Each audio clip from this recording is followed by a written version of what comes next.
Assalamualaikum warahmatullahi wabarakatuh. Perkenalkan, nama saya Gilang Ramdaya. Di sini saya akan menjelaskan tentang resume job Jago 10, resume PBM pemrograman motor 3 fasa via kontaktor enter.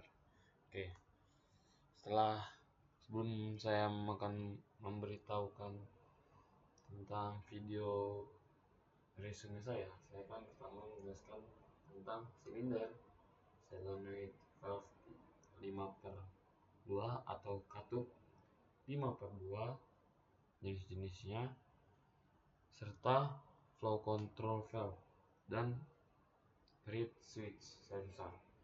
Di sini saya akan menjelaskan ada 4 bagian nih teman-teman. Di sini kita akan pertama pengenalan komponen pneumatik.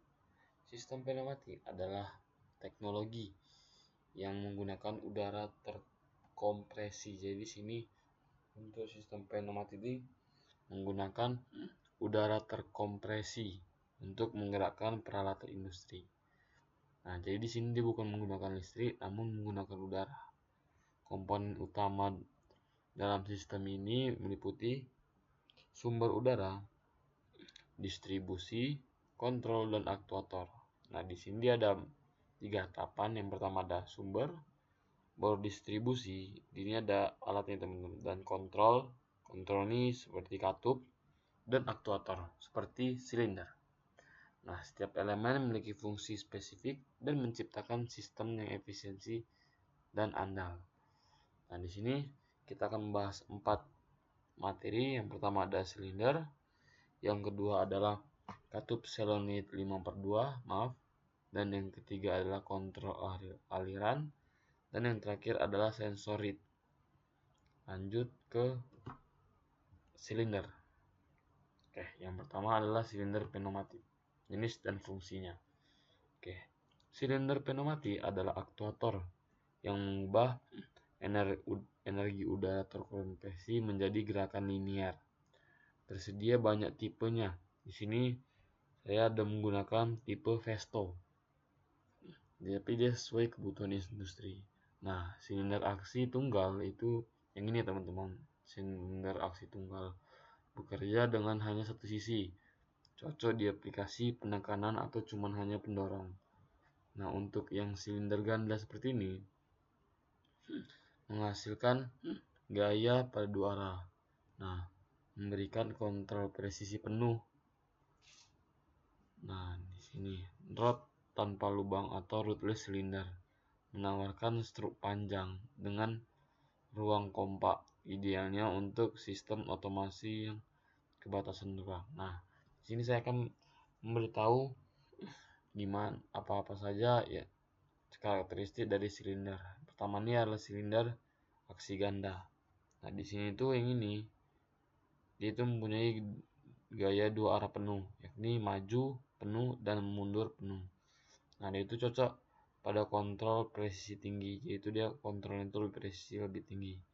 Nah, dia itu juga lebih cepat dan responsif. Untuk yang silinder, dan dia tuh biasanya diaplikasi di industri yang presisi, yang sangat butuh memperhatikan presisi teman-teman. Dan yang kedua adalah silinder aksi tunggal. Nah, untuk silinder aksi tunggal ini dia tuh hanya satu lubang. Kalau untuk silinder aksi ganda itu dia tuh ada dua teman-teman. Pertama paling belakang dan yang kedua paling depan. Nah, untuk yang aksi tunggal itu hanya yang paling belakang saja teman-teman. Dia itu hanya menekan ke satu arah, yakni hanya maju, dan jika dia menggunakan silinder aksi tunggal pegas kembali, dia itu kan mundur kembali. Nah, terus pegas kembali otomatis. Nah, itu biasanya untuk aksi tunggal ini dia ada pegas kembali otomatis. Nah, jika kita kasih udara, maka dia akan maju, dan jika tidak, maka dia akan mundur. Nah, di sini dia aplikasi di penepakan atau mendorong saja. Nah, juga dia itu menghemat udara yang terkompresi ya teman-teman. Jadi gunanya yang silinder aksi tunggal ini itu hanya lebih bagus tuh untuk penekanan, mendorong. Nah, kalau untuk silinder aksi ganda itu lebih ke presisi ya teman-teman. Oke, lanjut ke simbol dari silinder.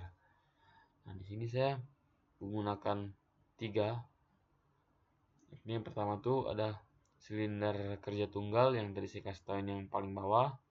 Lalu silinder kerja tunggal, namun dia menggunakan piston dengan magnet tetap. Nah, ini bisa dimagnet. Nah, dan yang ketiga adalah silinder kerja ganda yang tadi saya kasih tahu yang paling atas. Pertama adalah silinder kerja tunggal. Cara kerjanya tuh udara bertekanan masuk ke satu port atau port input, lalu dari tekanan udara itulah dia mendorong piston keluar, lalu menghasilkan gerakan kerja atau stroke bisa dibilang. Setelah udara dibuang atau katup dari input dia keluar, maka dari pegas itu dia akan menarik lagi silindernya dan akan kembali ke posisi semula, dan udara akan keluar dari exhaust. Nah, seperti itu kerja. Jadi itu hanya untuk mendorong, dan jika kita tidak kasih saya bilang udara lagi, maka dia akan kembali seperti semula. Nah, jika untuk silinder kerja tunggal dengan posisi bermagnet, itu prinsip kerja itu sama seperti kerja yang tunggal. Namun, pistonnya itu dilengkapi dengan magnet. Nah, magnet tetap yang memungkinkan penggunanya sensor mekanik dari luar silinder. Nah, sensor ini digunakan untuk mendeteksi posisi piston. Jadi di sini tuh dia menggunakan sensor ya teman-teman, sensor mekanik. Yaitu jika ada sensor yang mendeteksi posisi piston itu ya teman-teman. Jadi dia itu kalau untuk piston bermagnet tetap ini dia menggunakan sensor, jika biasa itu tidak menggunakan sensor. Dan yang ketiga adalah silinder kerja ganda. Nah, di sini tuh dia beda cara kerja dari kerja tunggal. Dia itu memiliki 2 port, masukan dan keluaran. Nah, cara kerja itu jika udara bertekanan dimasuk ke input, maka piston akan keluar, sementara udara di sisi lain akan dikeluarkan. Jadi dari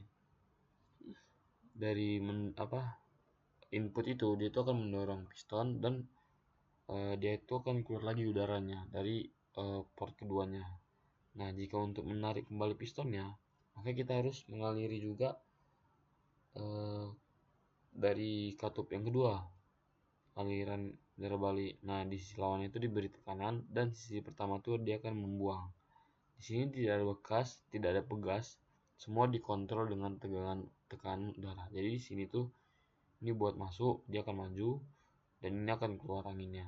Jika kita taruh sini input, maka dia akan mundur, dan sini akan menjadi keluarannya. Seperti itu untuk simbol silinder. Lanjut ke katup solenoid 5/2 atau prinsip kerjanya. Nah, seperti ini teman-teman ya.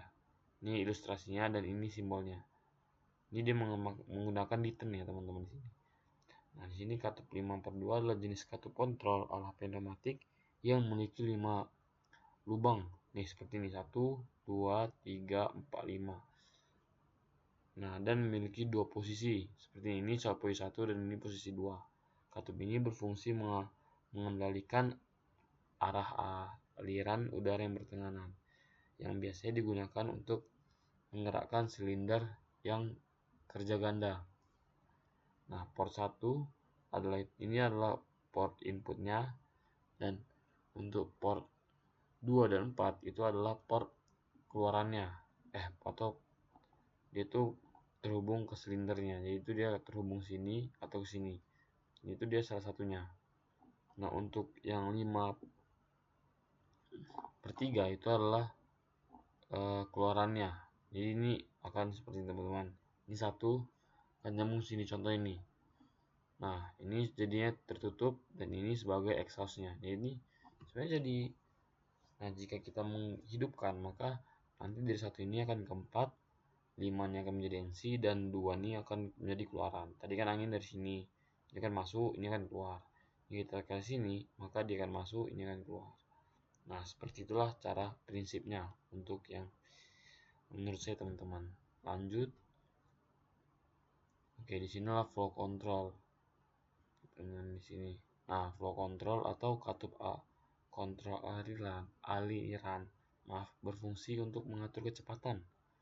Ini untuk mengatur kecepatannya, gerakan aktuator dengan membatasi volume udara yang mengalir. Jadi gunanya katup kontrol aliran ini untuk membatasi udara yang masuk ke aktuatornya.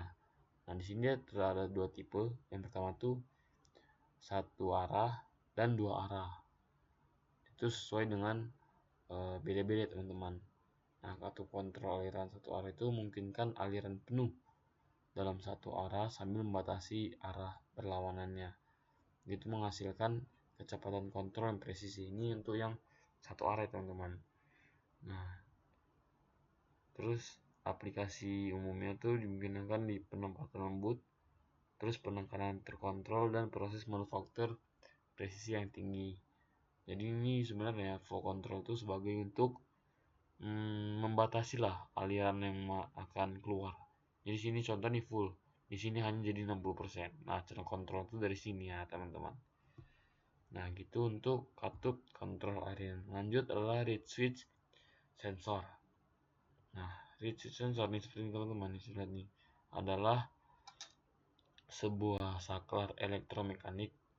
Jadi itu bisa bilang menggunakan sensor itu yang beroperasi berdasarkan medan magnet. Itu akan bereaksi jika ada medan magnet yang terdiri dari dua atau lebih lempengan logam fleksibel yang terhubung rapat ke tabung kaca kedap udara. Nah, sensor ini terdiri dari dua kontak. Yang pertama adalah ferromagnetik atau reed yang ini, dan yang tertutup dalam lubang kaca seperti ini teman-teman, yang berisi gas inert. Ketika magnet piston silinder mendekat, medan magnet akan menyebabkan reed bergerak ke rangkaian listrik. Keuntungan utama reed switch adalah desain non kontak, yaitu dia tidak bisa bilang itu otomatis, nggak usah kita pencet, yang menghilangkan gesekan mekanik sehingga umur layanan perpanjangan dan keandalan meningkat. Yaitu dia itu bisa bilang tidak terlalu gampang rusak karena dia itu tidak menyentuh, jadi penggunaannya itu lebih lama. Nah, sensor ini sangat cocok sekali untuk aplikasi industri yang lingkungannya itu berdebu dan korosif. Jadi dia itu hanya ngapain dari aktuatornya saja, tidak dari yang lain.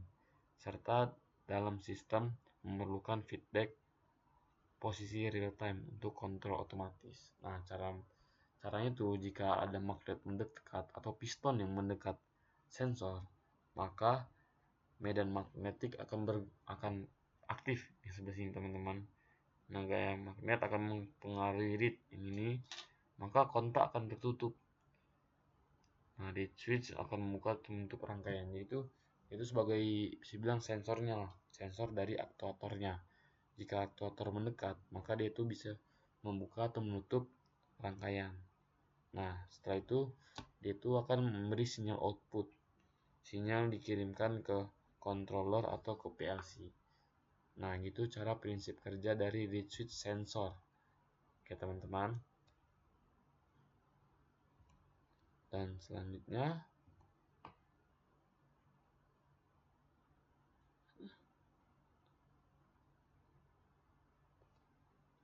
adalah kesimpulan teman-teman.